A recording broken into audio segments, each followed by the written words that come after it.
Vida y obra de Jorge Negrete. Jorge Alberto Negrete Moreno, Guanajuato, 30 de noviembre de 1911, Los Ángeles, California, 5 de diciembre de 1953, conocido como El Charro Cantor, fue un actor y cantante mexicano. Fundó el Sindicato de Trabajadores de la Producción Cinematográfica de la República Mexicana y reorganizó, junto con un grupo selecto de actores, la Asociación Nacional de Actores, ANDA. Biografía y carrera. Jorge Alberto Negrete Moreno nació el 30 de noviembre de 1911 en Guanajuato, México, siendo uno de los 5 hijos del matrimonio entre David Negrete Fernández y Emilia Moreno Anaya. Tuvo 3 hermanas, Consuelo, Emilia y Teresa, y 2 hermanos, David y Rubén, fallecido este último al poco tiempo de nacer. Estudió en el colegio alemán Alexander von Humboldt de la Ciudad de México, donde aprendió alemán, inglés, francés, italiano, sueco y los principios básicos del náhuatl. Posteriormente ingresó al heroico colegio militar, graduándose como teniente de caballería y administración, intendencia, del ejército mexicano con altas calificaciones. En 1937 hace su primera aparición en el cine, en el cortometraje de la Warner Bros. Cuban Nights, caracterizado como trovador cubano. Posteriormente viajó a México para actuar en La Madrina del Diablo, donde compartió créditos con María Fernanda Ibáñez, hija de la actriz mexicana Sara García, amiga de la familia Negrete, quien recomendó al joven Jorge para el papel estelar de esta película. Durante 1938 permanece casi todo el año en México, protagonizando las cintas Caminos de ayer, Perjura, El fanfarrón, Juan sin miedo, Juntos pero no revueltos y El cementerio de las águilas. Algunos años después, el sueño de trabajar en Hollywood al fin se concretaría en 1941 al filmar para United Artists el mediometraje Fiesta, producido por Al Roach y dirigido por Leroy Prince, al lado de la famosa estrella de Los Ángeles Civic Light Opera Anne Ayers y el actor Josh Gibbot, cinta hablada en inglés y filmada en Technicolor. En ese mismo año, 1941, de vuelta en México, interpreta el papel principal en Ay Jalisco, no te rajes. Película que lo catapultaría a la fama internacional y lo convirtió en una de las máximas figuras artísticas en América Latina, compartiendo los principales créditos de esa película con Ángel Garasa, Lucha Reyes, Carlos López Chaflán y con Gloria Marín, con quien inicia una relación romántica que duró más de 10 años. Durante el rodaje de Seda, Sangre y Sol en 1942, se dictaría la sentencia de divorcio de Negrete y Elisa Christie, después del nacimiento de su hija Diana y el estreno de la primera de estas películas. En 1950 recibió la distinción como mejor actor por parte de la crítica en España, por la película Teatro Apolo, pese al recelo que durante la filmación provocó la interpretación de un actor mexicano en el nostálgico homenaje a la zarzuela y al género chico. En 1952 protagonizó Los Tres Alegres Compadres al lado de grandes figuras como Pedro Armendáriz, Andrés Soler y Rebeca Iturbide. Posteriormente protagonizaría con el también cantante y actor Pedro Infante Dos tipos de cuidado, dirigida por Ismael Rodríguez, su última película. Ese año se filma también Tal para cual, con Luis Aguilar, María Elena Márquez y la cantante Rosa de Castilla. En el último año de su vida, 1953, actuó en 2 películas, Reportaje, película, y El Rapto, película. En Argentina fue recibido por una multitud. En el Teatro Colón de Buenos Aires cantó, Vestido de gaucho, Adiós, Pampa Mía, de Mariano Mores, con un lleno total. De ahí viajó a Chile con éxitos sin precedentes en ese país y después a Perú, donde a pesar de un percance con la aristocracia local tuvo también gran resonancia y aceptación. En España sus presentaciones se asociaban a multitudes de mujeres que gritaban histéricas. Recibimientos de este tipo eran ya usuales para él, pero no en la España de ese tiempo. Los desmayos y los miles de admiradores obligaron a la Guardia Civil a escoltarlo. Su ideología liberal provocó recelo por parte del gobierno franquista, en una época en la que debido al exilio republicano se habían roto las relaciones diplomáticas con México. Era tal la popularidad de Negrete que en las calles cercanas a los lugares donde se presentaba era imposible circular. La histeria colectiva que provocaba y que tanto indignaba a sus críticos era realmente algo nuevo y desconcertante para la recatada sociedad de ese tiempo. En México, cuando los niños asistían a festividades, muchas madres solían peinarlos con un copete al lado, como Jorge Negrete, y vestirlos de charros. Era la época. Muchos cantantes se han visto influidos y han expresado su admiración hacia Jorge Negrete. Desde los populares, como el mismo Pedro Infante, hasta los artistas líricos, entre ellos los famosos tenores Alfredo Kraus y Plácido Domingo. Jorge Negrete fundó el Sindicato de Trabajadores de la Producción Cinematográfica de la República Mexicana y se anexó la, entonces pequeña, Asociación Nacional de Actores de México, tomando instalaciones de foros y estudios de cine, y resistiendo por varios días el asedio de los gatilleros enviados por los adversarios a su movimiento. El conflicto de intereses que su lucha gremial generó en el negocio del entretenimiento en México dio lugar a una campaña en su contra por parte de varios productores, campaña en donde se generaron aquellos rumores que aseguraban que Jorge Negrete accedió a cantar música ranchera a la fuerza y casi obligado por las circunstancias, y que en realidad despreciaba el género, así como el rumor de que provenía de una familia de la aristocracia, presentándolo como una persona de noble cuna y que siempre gozó de privilegios, distanciándolo así del pueblo. Ambos rumores infundados y con el expreso propósito de desvirtuar su imagen.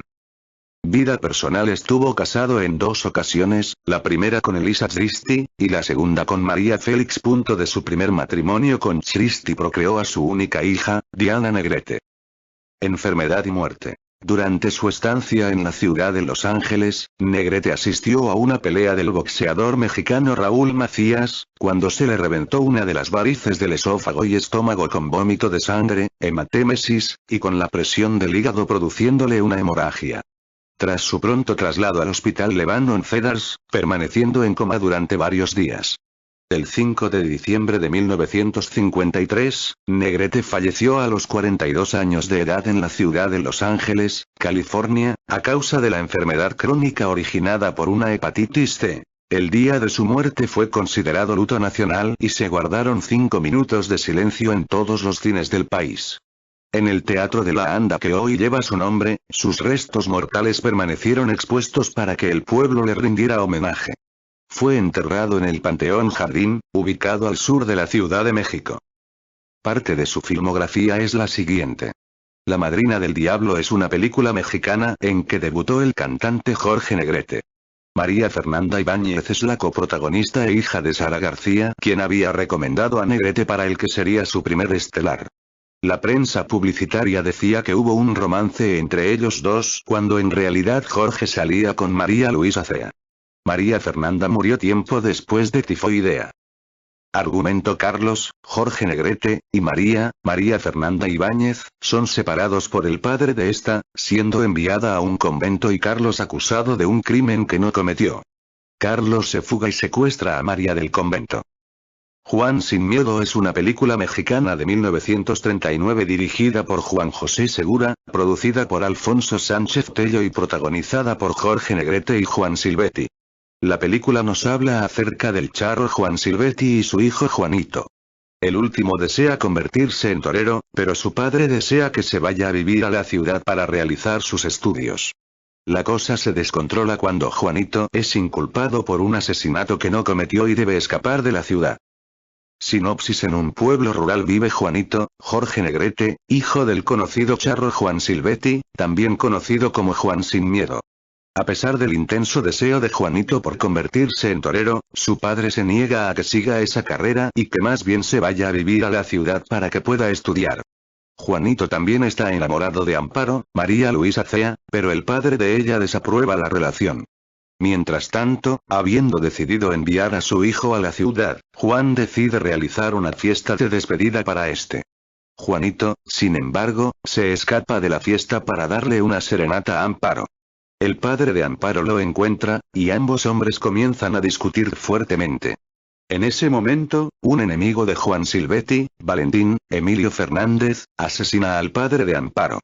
Juanito es acusado del asesinato, por lo que huye del pueblo junto a su fiel amigo el canicas Armando Soto La Marina. Ambos irán a otros pueblos para que Juanito tenga éxito como torero, mientras que su padre buscará limpiar el nombre de su hijo. Juntos, pero no revueltos es una película mexicana de 1939. Dirigida por Fernando A. Rivero, protagonizada por Jorge Negrete, Rafael Falcón, Susana Izar, Armando Soto La Marina, Agustín Insunza, Lucha María Ávila y Elisa Tristi Arturo Ernesto Manrique Elizondo, El Panzón Panseco. Ay Jalisco, no te rajes.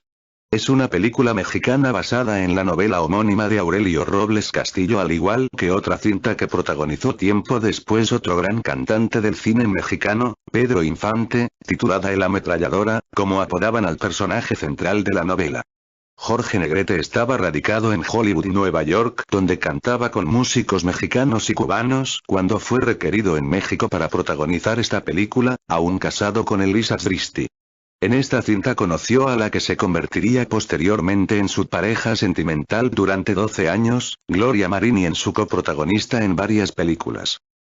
En esta cinta, la segunda de Evita Muñoz, recibe por primera vez el sobrenombre de Chachita y a partir de ese momento lo adopta personalmente como alias aunado a su nombre y como nombre de algunos de los personajes que interpreta en películas como Chachita, la de Triana. Argumento: los padres de Salvador Pérez Gómez, Jorge Negrete, mueren misteriosamente y el niño crece cuidado por Chaflán, Carlos López, el peón de sus padres, y Radilla, Antonio Bravo, el cantinero español quien es su padrino. Bajo las enseñanzas de este último, jura vengar la muerte de sus padres. Salvador se enamora de Carmela, Gloria Marín, quien está comprometida con Felipe, Víctor Manuel Mendoza, aunque no lo quiere y solo se casará para salvar a su padre de la ruina. Chachita, es la sobrina de Carmen y a su corta edad, 4 años, hace la labor de cupido entre su tía y Salvador. Salvador obtiene el apodo de la ametralladora cuando, en una pelea de gallos, mata a 5 personas de 5 disparos consecutivos. Con la ayuda del mala suerte Ángel Garasa, y Chaflán, logra vengar la muerte de sus padres. Actualmente, solo circula una versión de la película en la cual se han cortado varias escenas, y tiene 102 minutos de duración, cuando la versión original duraba 120. Por ejemplo, después de cantar Negrete la serenata a Gloria Marín, Traigo un amor, Antonio Badú interpretaba la canción Fue casualidad. Era una escena divertida, e importante porque contrastaba entre la canción bravía interpretada por Jorge y el suave romanticismo de Badú. En todas las copias actuales no aparece esta escena. El cementerio de las Águilas, año 1938. Dirección: Luis Lezama, guión Íñigo de Martino, Alfredo Noriega, Rafael M. Saavedra, música Alfonso Esparza Oteo, fotografía Ezequiel Carrasco. Reparto: Jorge Negrete, Margarita Mora, José Macip, Silvia Cardell, Alfonso Ruiz Gómez, José Ortiz de Zárate. Agustín Melgar, cadete del colegio militar, se enamora de Mercedes, hija de una familia acomodada de Ciudad de México. Ella le corresponde pero su padre se opone al noviazgo, pues el joven cadete no cumple con sus expectativas del hombre ideal que desea para su hija. Ante esto, Melgar renuncia al colegio militar para buscar fortuna. En compañía de su amigo Miguel de la Peña, bohemio y antiguo cadete, el protagonista prueba su valentía regresando con sus compañeros para defender el castillo de Chapultepec y muere, no sin antes pedir a su amigo Miguel que diga a Mercedes que la amaba. Así se quiere en Jalisco. Es una película mexicana de 1942 dirigida por Fernando de Fuentes, siendo la primera película mexicana en color. Está protagonizada por Jorge Negrete, María Elena Márquez y Carlos López Moctezuma. Argumento: debido a una deuda, Lupe se ve obligada a trabajar como ama de llaves para Luis, dueño del rancho Santa Rosa y que está locamente enamorado de ella. Sin embargo, los sentimientos de Luis no son correspondidos porque Lupe está enamorada de Juan Ramón. El rico dueño hará todo lo posible para mantener separados a los amantes y convertir a Lupe en su esposa. Historia de un gran amor es una película mexicana dirigida por Julio Bracho. Sinopsis: Manuel y Soledad son una pareja de enamorados que se conocen desde niños, después de que el padre de Manuel, interpretado por el mismo Negrete, un rico hacendado, regrese de la guerra de independencia y tras ver sus tierras y ganado perdidos, se endeuda con 1000 reales con el usurero del pueblo, que es el padre de Soledad, quien le cobra intereses leoninos. Un día se incendia la casa del usurero y él culpa al padre de Manuel por considerar que se beneficiaba con la quema de los papeles que acreditaban su deuda. Al oír esto, el padre de Manuel reconoce su deuda frente al pueblo reunido fuera de la casa, pero azuzado por los gritos del prestamista, entra en ella, rescatando el baúl con papeles, pero falleciendo luego. Queda así Manuel huérfano y a cargo del cura de la iglesia del pueblo, el padre Trinidad, que es el único que se apiada de él. El padre de Soledad promueve quedarse con todos los bienes del difunto en cuenta a la deuda y se traslada a vivir con su familia a la casa frente a la plazuela del pueblo, delante de la que se realiza la festividad del Santo Niño, cuya tradición marca que se paga dinero como ofrenda por bailar en la fiesta con la mujer que se quiera pretender. El niño Manuel se pasa los días en un árbol frente a su antigua casa, de manera que en la casa de Soledad sospechan que va por el deseo de rescatar algo que ha dejado olvidado ahí, donde antes vivía con su padre. Un día logra entrar en la casa para recuperar su cajita de música y se topa con Soledad, coincidiendo con la visita del párroco al prestamista, quien viene a solicitarle ayuda para el huérfano. Este se la niega, y se percata del interés de Manuel por su hija, por lo que pese a la oposición de su esposa, decide mandar a un internado a la pequeña. A raíz de ello, Manuel se escapa de la parroquia por temporadas y realiza trabajos esporádicos esperando el regreso de Soledad. Al regreso de esta, y en la festividad del Santo Niño, da como ofrenda 100 reales por bailar con ella. El prestamista va subiendo la cantidad para que no baile, hasta que lo consigue. Manuel entierra su cuchillo frente al árbol de la casa, jurando a Soledad que le espere y prometiéndole que regresará muy rico por ella. En el ínterin, Soledad rechaza a varios pretendientes, entre ellos a Vitriolo el boticario, quien es un hombre de fuertes resentimientos y que más adelante habría de marcar las vidas de Soledad y Manuel. El tiempo pasa y el padre de Soledad influye para que ésta se case con el dueño de una fábrica y ella accede pues ha pasado el tiempo y no se sabe nada de Manuel, creyéndolo quizá muerto.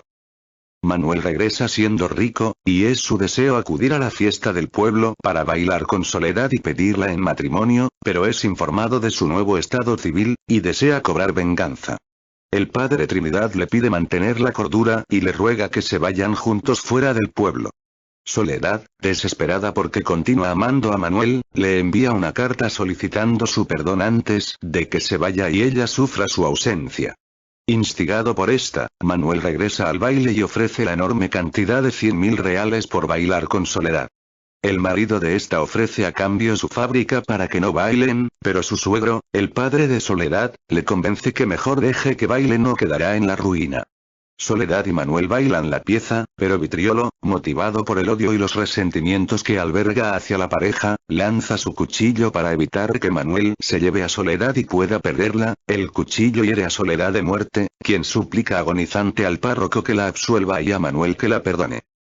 El Peñón de las Ánimas es una película mexicana de drama romántico estrenada en 1943, dirigida por Miguel Zacarías y protagonizada por Jorge Negrete y por María Félix.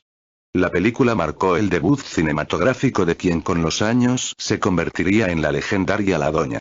La película habla sobre la rivalidad existente entre dos familias nobles, los Valdivia y los Iturriaga, sobre el dominio de una propiedad a la que se refieren como el Peñón de las Ánimas. Las rencillas entre las dos familias se agudizan con el romance de los jóvenes Fernando Iturriaga, Jorge Negrete, y María Ángela Valdivia, María Félix. Esta película marcó el debut cinematográfico de María Félix. La filmación estuvo llena de rencillas con su coprotagonista, Jorge Negrete, debido a que este había solicitado, en vano, a su entonces compañera sentimental Gloria Marín como su compañera. 10 años después, Félix y Negrete se casaron. Lugar de rodaje. El lugar donde se filmó la película fue el pueblo del Peñón de los Baños, a un costado del Cerro del Peñón ubicado en la Ciudad de México, donde hoy se encuentra el aeropuerto Benito Juárez. En aquel entonces esa zona era rural. El jorobado, Enrique de la Gardere, año 1943, duración 85 min. País México. Dirección Jaime Salvador. Jaime Salvador, Oscar Dan Figers. Novela. Paul Feval. Música Ernesto Roemer. Fotografía Alex Phillips. Reparto Jorge Negrete, Gloria Marín, Ernesto Alonso, Andrés Soler, Adriana Lamar, Ángel Garasa. Sinopsis. El marqués de Ailleux ofreció la mano de su hija al príncipe Gonzaga sin saber que estaba casada y que tenía una hija con el duque de Nevers. Enrique de la Gardere es citado junto con otros espadachines para asesinar a Nevers, pero este se opone y decide unirse con el duque para enfrentar a los asesinos. Nevers es asesinado a traición por Gonzaga. La Gardere toma a Aurora, la hija del duque, y escapa jurando vengar su muerte.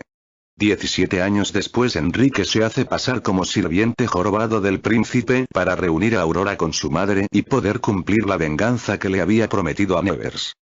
Una carta de amor es un filme mexicano dirigido por Miguel Zacarías en 1943 y protagonizado por Jorge Negrete. Sinopsis: en el transcurso de la intervención francesa es descubierta una carta en la ropa de un liberal que va a ser fusilado.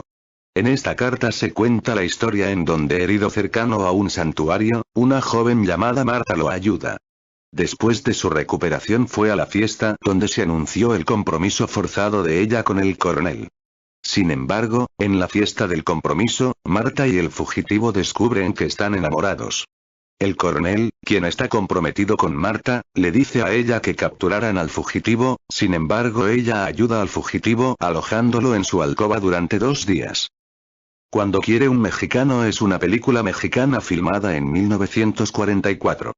Protagonizada por el cantante mexicano Jorge Negrete y la actriz argentina Amanda Ledesma. También fue distribuida bajo el nombre La Gauchita y el Charro. Argumento: Guillermo, un hombre adinerado que odia a las mujeres, Jorge Negrete, huye de la frívola sociedad para refugiarse en la vida campestre, acompañado de su mayordomo Nerón. Mercedes es una muchacha argentina, Amanda Ledesma, que gusta de vivir en la alta sociedad, dándole siempre disgustos a su padre, Vicente Padula, quien es incapaz de controlar a la rebelde joven. Cuando su padre muere pone como condición para recibir la herencia que la muchacha se case antes de 1 año, por lo que Mercedes decide recorrer el mundo y despilfarrar la fortuna antes de que se cumpla el plazo, acompañada por su sirvienta Agripina. Por un accidente aéreo se encuentra con Guillermo, quien, al encontrarse precisamente frente a aquello de lo que huía, decide hacerse pasar por el mayordomo y dejar que Nerón disfrute de ser el amo, al menos en apariencia. Esto lleva a una serie de enredos donde la naturaleza impulsiva de ambos protagonistas los llevará a tomar decisiones que al final los unirán románticamente. Me he de comer esa tuna es una película mexicana estrenada en marzo de 1945. Es una comedia ranchera protagonizada por Jorge Negrete y María Elena Márquez. Producida por Miguel Zacarías y escrita y dirigida por Miguel Zacarías. Se rodó en 1944. En la zona rural de México, un joven compite con su mejor amigo de la escuela por el amor de una niña cuyo matrimonio ha sido arreglado por sus padres. Hasta que perdió Jalisco es una película mexicana estrenada en septiembre de 1945. Es una comedia ranchera protagonizada por Jorge Negrete y Gloria Marín. Producida por David Negrete y escrita y dirigida por Fernando de Fuentes. Sinopsis: Jorge Torres, Jorge Negrete, es un charro mexicano, que monta un caballo retinto y carga pistola al cinto. Es seguido a donde va por 4 fieles escuderos liderados por Meladio, Armando Soto la Marina. Famoso en el pueblo por valiente, Jorge está viviendo el drama familiar de tener que mandar a su hermana a un convento, pues ha tenido un hijo fuera de matrimonio, del cual Jorge se hace cargo y para acallar las murmuraciones lo hace pasar por hijo propio. Cabe destacar que para ayudarlo a criar al niño se apoya en Meladio y sus amigos. Un buen día, a los 4 amigos de Jorge los contrata Tomás Saucedo, Tony Díaz, para que asalten en el camino a un par de damas. Doña Trinidad, Eugenia Galindo, y Alicia, Gloria Marín, que se dirigen a visitar su rancho en la localidad. El asalto va mal gracias a que Jorge se aparece y salva a las damas, además de enfrentar cara a cara a Tomás Saucedo, que entra al quite cuando ve que Meladio y sus amigos han fallado. Una vez en el rancho de las mujeres, Jorge se entera de las malas intenciones de Tomás hacia ellas y le piden que se quede a administrar el rancho para protegerlas, en lo que regresa el hermano de Alicia para hacerse cargo. Jorge acepta, ya que Alicia se ha encariñado con su hijo y él se empieza a enamorar de ella. Jorge, después de perdonar a Meladio y sus amigos, los contrata para que lo ayuden a trabajar el rancho. Jorge va a visitar a su hermana al convento puesto que ella está a punto de tomar los votos. Alicia empieza a sentirse enamorada de Jorge. Tomás anda por el pueblo diciendo que va a matar a Jorge Torres. Jorge lo va a buscar a la cantina y le mete 2 tiros para quitarle lo hablador y deje de molestar a Alicia y a Doña Trini. Roberto, Eduardo Noriega, el hermano de Alicia, regresa a hacerse cargo del rancho y Jorge considera que es hora de irse del rancho. No solo porque ya terminó su cometido de arreglarle las cuentas a Tomás, sino porque Alicia no lo quiere aceptar porque, confundida con las visitas de Jorge al convento, ella cree que son a alguna novia que tiene en secreto y por esa razón lo rechaza de amores.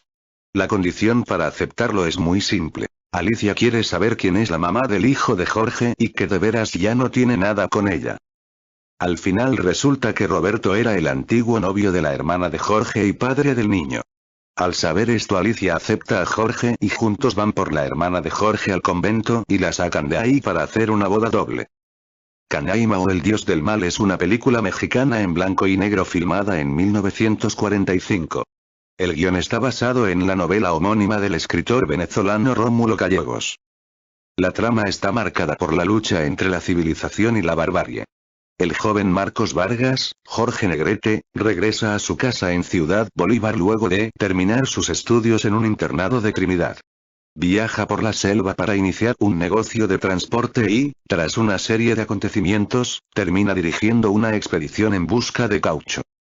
En la adaptación para el cine, el director descartó un guión escrito por el autor, probablemente para cambiar el final y que Marcos se quedara con Aracelis Granados, en lugar de hacer pareja y tener hijos con una nativa como en la novela. Camino de Sacramento año 1946 duración 95 min. País México dirección Chano Urueta Leopoldo Baeza y Aceves, Ernesto Cortázar, Tito Davison. Novela. Alejandro Dumas, Honoré de Balzac música Rosalío Ramírez, Federico Ruiz fotografía Jack Draper. Reparto Jorge Negrete, Rosario Granados, Julio Villarreal, Pepe Martínez, Ernesto Cortázar, Carlos Múzquiz, Eva Martino. Sinopsis. En la California del siglo XIX, un bandido generoso asalta la casa de un jefe político, culpable de la muerte de varios. Gran Casino, también conocida como En el Viejo Tampico, es una película mexicana realizada en 1946 durante la etapa de la época de oro del cine mexicano, protagonizada por Jorge Negrete y la actriz y cantante Libertad Lamarque. Este filme clásico es una de las pocas producciones comerciales del director surrealista Luis Buñuel y la primera que dirigió en México. El trío Calaveras que acompañaba a Jorge Negrete en sus giras musicales hace apariciones en la cinta.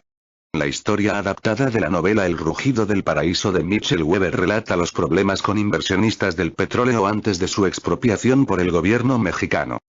Argumento. En la ciudad petrolera de Tampico, Tamaulipas, de principios de siglo, Gerardo Ramírez y Demetrio García, 2 prófugos de la cárcel, entran a trabajar para el argentino José Enrique Irigoyen, quien explota pozos petroleros. El petrolero desaparece y su hermana Mercedes llega a Tampico para hacerse cargo del negocio. Aunque sospecha que Gerardo y Demetrio pueden estar involucrados en la desaparición de su hermano, Mercedes no puede evitar sentirse atraída por el primero. Jalisco canta en Sevilla es una coproducción española-mexicana de 1948 protagonizada por Jorge Negrete y dirigida por el mexicano Fernando de Fuentes. Argumento. Un charro mexicano y su ayudante, arruinados por el juego, llegan a Sevilla con la intención de cobrar una herencia que casi pierden por confusión de nombres. Gracias a la ayuda facilitada por un torero retirado y su hija Araceli, logran cobrarla. Rodado íntegramente en España en las provincias de Madrid, con exteriores rodados en Sevilla. Jorge Negrete canta 4 canciones, una acompañado del trío Calaveras y otra de Carmen Sevilla. La película es una mezcla de folclore y elementos tanto mexicanos como españoles, en definitiva un canto al hermanamiento entre los dos países. Una gallega en México es una película mexicana estrenada el 31 de diciembre de 1949 dirigida por Julián Soler y protagonizada por Nini Marshall y Joaquín Pardavé. Perteneciente al género de comedia de enredos, inició la trilogía creada por la empresa cinematográfica Filmex que contrató a Joaquín Pardavé como guionista. Narra la vida de un mercado popular y el idilio entre una inmigrante gallega y un comerciante mexicano. Sinopsis. Doña Cándida es una inmigrante española que llega por primera vez a México donde conoce a don Robustiano, que es un hombre pobre pero ingenuo y que la quiere ayudar. ella terminará confundiéndolo utilizando palabras típicas de su español. Allá en el Rancho Grande, año 1949, duración 98 min. País México, México, dirección Fernando de Fuentes, guión Fernando de Fuentes. Historia. Antonio Guzmán Aguilera, Luz Guzmán de Arellano, música Manuel Esperón, fotografía Jack Draper, reparto Jorge Negrete, Lilia del Valle, Eduardo Noriega, Armando Soto La Marina, Lupe Inclán, Alicia Caro, Luis Pérez Meza, Juan Calvo, Salvador Quiroz, Ernesto Camilli, Alma Delia Fuentes, productora Producciones Grobas, Estudios Churubusco, género comedia. Drama. Musical remake.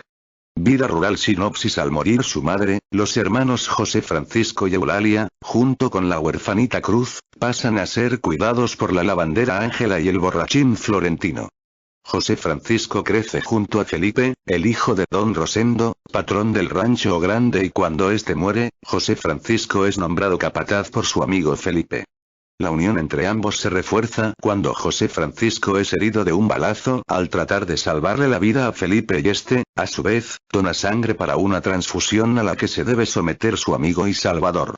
Solo una cosa amenaza a su amistad. José Francisco se ha enamorado de Cruz y Ángela está dispuesta a venderle a Felipe la honra de la joven para obtener el dinero preciso para celebrar el matrimonio de Eulalia. Teatro Apolo es una película española musical estrenada en 1950, dirigida por Rafael Gil y protagonizada en los papeles principales por Jorge Negrete y María de los Ángeles Morales. La película toma su título del Teatro Apolo de Madrid. Sinopsis. Miguel, un joven mexicano, hijo de un rico emigrante español establecido en México, viene a España a liquidar los negocios de su padre. En Madrid conoce y se enamora de Celia, una corista del Teatro Apolo que quiere convertirse en cantante de zarzuela. El padre de Miguel no acepta a su novia y le retira su ayuda económica, por lo que Celia decide dejarlo para no perjudicarle y huir con un antiguo pretendiente. Miguel se queda en Madrid, desheredado por su padre y malgastando sus últimas pertenencias con la esperanza de que ella regrese. Años después se vuelven a encontrar e inician una exitosa carrera artística. Pasados los años, el teatro es derruido para construir un banco. Miguel, ya anciano, siente que con su desaparición se va gran parte de los mejores años de su vida. Los Tres Alegres Compadres, 1952, es una película mexicana de producciones Mier y Brox, de Felipe Mier y Oscar Brox, dirigida por Julián Soler y protagonizada por el actor y cantante mexicano Jorge Negrete, junto a Pedro Armendáriz, Andrés Soler y Rebeca Iturbide. Sinopsis. Después de realizar un robo en los Estados Unidos, Diana cruza la frontera hacia México y llega a Magdalena, Jalisco. En el mismo tiempo, Juan, Pancho y Baldomero, quienes se hacen llamar los Tres Alegres Compadres, llegan a la ciudad para engañar al pueblo, jugando a las cartas, fingiendo no conocerse. Diana, quien es una mujer muy hermosa y muy diferente a las demás, despierta en Juan, Pancho y Baldomero un sentimiento que hasta el día de hoy para ellos era desconocido, el amor. Dos tipos de cuidado es una película mexicana filmada en agosto de 1952 y estrenada el 5 de noviembre de 1953 en el Cine Mariscala de la Ciudad de México. Es una comedia ranchera protagonizada por Jorge Negrete y Pedro Infante. Fue producida por David Negrete y escrita y dirigida por Ismael Rodríguez. Fue la única película protagonizada por Jorge Negrete al lado de Pedro Infante. Es para muchos la mejor comedia mexicana. La anécdota de la historia no es demasiado trascendente. Sin embargo, la escena de las coplas es uno de los momentos clásicos del cine mexicano. Sinopsis. La película narra la historia de dos amigos en el México rural de los años 50. Jorge Bueno, Jorge Negrete, y Pedro Malo, Pedro Infante. Ambos comparten aficiones como parranda, juego y mujeres. Pero, a pesar de su complicidad en sus múltiples correrías en el pueblo, están realmente enamorados de dos mujeres a las que quieren para novias formales y con las cuales se comportan con toda propiedad. Una de ellas es Rosario, Carmelita González, pretendida por Jorge y a la vez es prima de Pedro. La otra es María, Yolanda Varela, pretendida por Pedro, pero además es hermana de Jorge. Después de una ausencia de un año, Jorge Bueno regresa al pueblo solo para encontrarse con que Pedro se ha casado con Rosario. herido de resentimiento hacia Rosario, empieza a cortejar a Genoveva, Queta Labat, hija de un general, José Elías Moreno, con la que tiene planes firmes de casarse. En cuanto a Pedro, Jorge lo humilla enfrente de todo el pueblo, cada vez que se le presenta la oportunidad, como castigo a su mala acción, sin que éste haga nunca nada por defenderse. Sin embargo, para el orgullo de Jorge, ningún desprecio será suficiente para calmar su ira, y cuando Pedro lo busca para pedirle que no le corte el suministro de agua para sus cosechas, ya que Jorge posee el rancho que provee el agua a varios ranchos en los alrededores. Entonces, Jorge decide arruinarlo, negándosela. Pedro, a pesar de la mala perspectiva económica en la que se encuentra, la cual empeora ya que Rosario acaba de dar a luz, prosigue su rutina de parrandas y mujeres ante la desaprobación absoluta de su suegro, don Elías, Carlos Orellana, que le reprocha a su hija constantemente el haberse casado con un hombre tan irresponsable y mujeriego. Precisamente por su carácter alegre, Pedro es muy apreciado por la gente del pueblo. Entre ellos, por el general, el cual, al encontrárselo incidentalmente en la calle, lo invita a la fiesta que va a organizar en su casa con motivo del anuncio del compromiso de la boda de su hija, Genoveva, con Jorge, sin saber que entre los dos amigos ahora existen problemas irreconciliables. Pedro acepta gustoso pues, al seguir enamorado de María, la hermana de Jorge, ve en esta ocasión una oportunidad para acercarse a ella y buscar su perdón. Jorge, al notar la presencia de Pedro en la fiesta, provoca mucha tensión en el ambiente, y solo está buscando una ocasión para echarlo de la misma sin armar un escándalo frente a los invitados de su futuro suegro. En este punto, se da el famoso duelo de coplas entre las dos estrellas del cine mexicano. Cuando Jorge descubre a Pedro tratando de enamorar a su hermana, lo echa de la fiesta furioso y lo amenaza diciéndole que, si no se va al día siguiente en el pueblo, él mismo lo matará.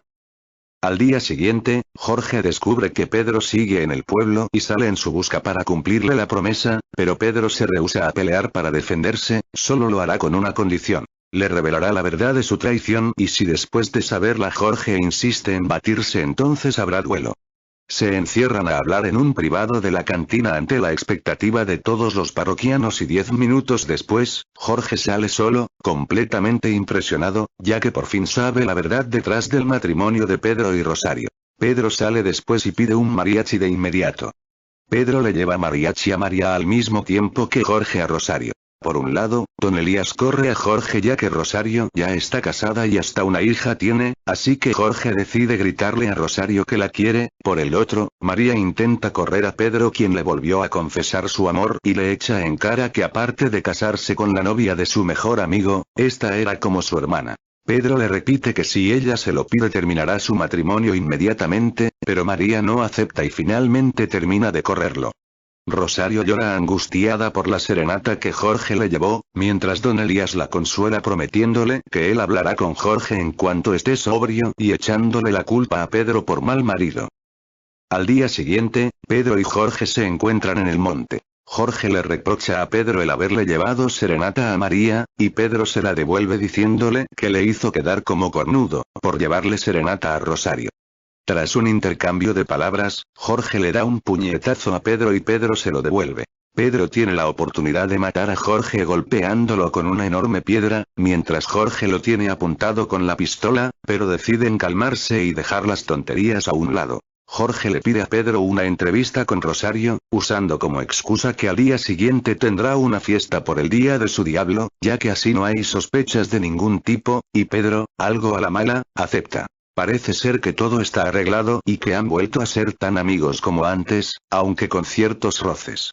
De regreso a su casa, un grupo de muchachas se burlan de Pedro por la supuesta infidelidad de Rosario, pero lo peor llega cuando el general lo intercepta y le dice que debe matar a Jorge, ya que aunque este avergonzó a su hija, el más agraviado es Pedro. Aunque trata de zafarse del asunto, Pedro no puede más que aceptar y él y el general van en busca de Jorge. De camino Pedro le inventa al general que Jorge tiene una enfermedad incurable y como no quería que Genoveva sufriera por eso, en su lugar se inventó un amorío para desilusionar. El general al principio parece creer la mentira, pero decide que lo aclarará con Jorge y arrastra a Pedro con él. Lo encuentran afuera de la oficina de correos a punto de enviar una carta para Genoveva en la que le explicaba el porqué de su comportamiento. Entre lo que Jorge dice y la carta que este escribió a Genoveva, que casualmente menciona una enfermedad incurable que padecía, el general acepta que el compromiso se rompa, creyendo que es para desilusionar a su hija de Jorge por su bien y se une al plan sin conocer las verdaderas intenciones de Pedro y Jorge. Finalmente el día de la fiesta llega ahí, tras convencer a su mujer, Pedro lleva a Rosario y a don Elías a la fiesta de Jorge. Pedro saca a bailar a María y Jorge a Rosario, mientras son seguidos todo el tiempo por don Elías, para que ambos puedan hablar con ellas sin interrupciones. Jorge le dice a Rosario que la quiere, que Pedro le dijo toda la verdad y agrega que no le interesa nada de eso y que si lo acepta querrá a su hija como suya. Rosario intenta convencerlo de que es imposible, sobre todo porque María ahora la odia, pero Jorge le dice que ella la perdonará en cuanto sepa la verdad. Aunque Rosario se niega, Jorge le dice que entonces él se lo dirá a su hermana y Rosario termina aceptando confesarle la verdad a María.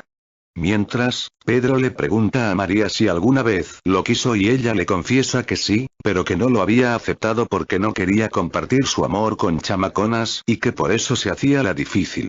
Jorge llega con Rosario en ese momento y obliga a María y a Rosario a hablar en privado, mientras él y Pedro planean seguir con su farsa, escapar a la capital, que Pedro se divorcie de Rosario para que Jorge pueda casarse con ella y Pedro con María y si es necesario, huir a los Estados Unidos. Don Elías, quien ha seguido todos los movimientos de ambas parejas, exige que él, Pedro y Rosario se vayan de la fiesta, por lo que para ganar tiempo Pedro y Jorge encierran a don Elías en una bodega, pero los verdaderos problemas empiezan cuando el doctor llega a la fiesta. Mientras Jorge y el doctor hablan, un niño del pueblo llega a pedirle al doctor que vaya a curar al mayordomo de un rancho al que se le cayó el caballo encima, pero en realidad es una mentira ideada por Pedro. El general llega en ese momento pidiendo hablar con el doctor, pero el niño lo apura y lo deja con la palabra en la boca. Jorge y Pedro conversan con el general y deciden seguir con el plan. Rosario y María salen después de terminar su conversación y María felicita a su hermano por su gran corazón y le pide disculpas a Pedro por la mitad de las cosas que dijo de él. En ese momento el general llega diciéndole a los cuatro que Genoveva ya llegó, que bailen para seguir con el plan, así que Rosario y Jorge empiezan a bailar mientras María y Pedro hacen lo mismo. Genoveva ve a Jorge con Rosario y este la ignora. Mientras, una pareja deja salir a don Elías y ve a ambas parejas bailar, el general lo ve y al creer que don Elías ignora el plan, decide explicarle el asunto. Mientras tanto, el doctor se encuentra en la calle con el enfermo que iba a curar y al ver que le tomaron el pelo, decide regresar a la fiesta. Después de que termina el baile, Pedro y Jorge quieren explicarle todo a don Elías, pero este dice que ya lo ha entendido todo gracias al general, que en ese momento llega y le devuelve a Jorge el anillo de compromiso de Genoveva. Mientras, doña Josefa, la madre de Jorge y María regresa de su viaje y consuela a Genoveva diciéndole que igual a ella su marido le dio mucha guerra con las mujeres casadas. Después de hablar con ella, el general le dice que debió advertirle sobre el mal de Jorge, pero ella, creyendo que habla de la naturaleza mujeriega de su hijo, le dice que exagera. Tras despedir al general, se encuentra con don Elías, que solo la confunde más. Mientras, Jorge, Pedro, Rosario y María empiezan a empacar sus cosas para huir, pero justo en eso llega a doña Josefa con don Elías, atrapando a Pedro besando a María y a Jorge besando a Rosario. Harta de tanta tontería exige saber la verdad, pero solo le creerá a María y Rosario, así que Pedro y Jorge salen para que pueda hablar con ellas. El general, que finalmente ha hablado con el doctor y sabe que no hay tal enfermedad, agarra a Jorge y a Pedro y decide matarlos por la vergüenza que le hicieron pasar a él y a su hija, a pesar de las súplicas del doctor de evitar esa matanza. Finalmente doña Josefa sabe la verdad, e incluso don Elías, que proclama que como lo engañaron como a un chino, ahora es asiático, aunque sigue sin aceptar lo de los matrimonios cruzados. Justo en eso llega el doctor y le informa que el general se va a matar a balazos con Pedro y Jorge, por lo que ambos corren a la plaza del pueblo donde todos quieren impedir la masacre, más que nada porque la gente del pueblo quiere que Jorge y Pedro quieren que cierren la fiesta con una canción. Incluso tratan de razonar con el general diciéndole que primero los deje cantar y que luego los mate, pero el general se niega. Doña Josefa llega en ese momento y le pide al general que le deje explicarle toda la verdad en privado. Rosario fue violada y al saberse embarazada quiso quitarse la vida, pero Pedro se prestó a casarse con ella para defenderla del oprobio y darle un nombre a la criatura, pero solo han vivido como hermanos. El general entiende finalmente la situación y perdona a Jorge y a Pedro. Finalmente, Pedro y Jorge dan el cierre de la fiesta cantando. Pedro y Rosario se divorcian e inmediatamente Pedro se casa con María y Jorge con Rosario, mientras todos los demás, entre ellos don Elías, el general y doña Josefa, disfrutan de la fiesta. Finalmente Jorge y Pedro vuelven a ser tan amigos como antes. Reportaje es una película mexicana estrenada el 13 de noviembre de 1953 dirigida por Emilio Lindio Fernández. Es notable porque en ella participaron una gran cantidad de célebres actores de la llamada época de oro del cine mexicano. Durante muchos años la película fue exhibida en la televisión mexicana en la víspera del Año Nuevo. Sinopsis: como resultado de una discusión entre el dueño y el editor de un periódico, el dueño del periódico ofrece a los reporteros un cheque como premio para aquel que escriba la historia más importante del último día del año. La película muestra varias historias encontradas por los reporteros durante la noche de Año Nuevo. El rapto es una película mexicana de 1953, dirigida por Emilio Fernández, con las actuaciones de Jorge Negrete, María Félix y Andrés Soler. En un pequeño pueblo mexicano una noticia conmociona a los vecinos: Ricardo Alfaro, el adinerado ranchero local ha desaparecido sin dejar rastro. Aprovechando la circunstancia, Aurora Campos, una mujer de armas tomar y de una belleza abrumadora, convence a las autoridades para que le vendan la propiedad a cambio de 12,000 pesos. Poco después, cuando Ricardo reaparece de repente, una auténtica batalla está a punto de desencadenarse. Fin.